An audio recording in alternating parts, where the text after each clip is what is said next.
Чыдай бергиле. Эртең менен турсаңар колуңар уктап калса деле, колум уктап калды деп. Колуңар уктап калган жок, кан айлануу начар, кан айланбай калды ансыз да зорго турган денеде.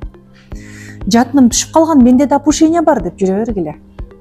Ой, мен чүчкүрсөм зарам агып кетет, мен ушундай болуп калдым төрөгөндөн кийин деп жүрө бергиле. Мен семирип кеттим, качан арыктайм деп жүрө бергиле. Аракет кылбай наалыгандан уялгыла. Колуңарда телефон барбы? Мына телефон аркылуу биз керек болсо силерге онлайн жеткирип атабыз. Же наалып жашаш керек, же ден соолук үчүн көңүл бөлүш керек. Ыйлап сыктагыла, мага баланча тигинтип койду. Мен көңүлүм катуу ооруп калды, таарынып калдым, көргүм келбейт деп.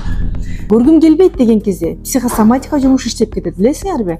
Көргүм келбейт дегенде, кайра айта бергенде, ме көрүү системага приказ берет. Бул көргүсү келбей атат деп. Ошол кезде көрүү системасы начарлай баштайт сиздин оюңузду аткаруу үчүн.